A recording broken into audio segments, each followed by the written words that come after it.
Alright, now let's move to the third part of Java collection framework, that is the map. So far we have seen list where elements are ordered and can have duplicates, and set where elements are unique but ordered. But sometimes we don't just want to store individual element. Instead, we want to store them in pairs like a key and a value. Think of a student roll number and their name. The roll number is the key and the student's name is the value. That's exactly what map does in Java. Now, some key points about map is it stores key value pairs. Keys are unique but values can be duplicated. If we insert the same key again, the old value gets replaced. And the most commonly used map implementation is HashMap, which stores entries using hashing. Now the tip for you is that whenever you need fast lookup based on a key, map is your best friend, like phone contacts, where the person's name is the key and the phone number is value. Now let's see the code for it. Now before moving with the code part, let's decode the syntax first. Now here it's written map. Now map is the blueprint. It's saying I will store data in key value pairs. Now inside angle bracket, we tell Java what kind of keys and values we want. For example, if I write map string and then integers in the value type, means my key will be string like my name and my values will be integer like marks. Now the map name. This is the just name you give to this map. It could be student marks, employee salary, anything that makes sense.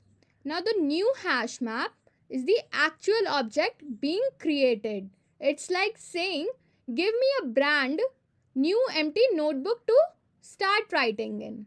Now this was the whole syntax for the map. Now let's comment this out and write the code for map. I'm pasting the code here to avoid extra time. So let's write here in the 7th line. I write map string integer student marks is equal to new hash map. Now this we created a dictionary called student marks, where the key is a string with student name as Rahul, Neha, Amit, and the value is an integer, which is the marks as 85, 92 and 76. Then using dot put method, we entered Rahul, Neha and Amit's marks as 85, 92 and 76. Next, when we write Neha marks student marks dot get Neha, what's happening here?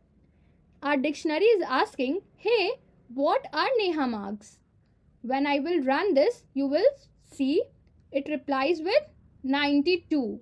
Let's run a file and save it and see what Neha marks is coming.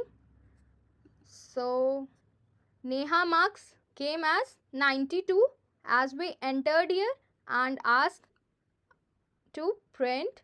Now let's write our for loop to iterate all over the map. For that we will write now this for map entry string integer entry student marks dot entry set and a print statement. What does all these mean?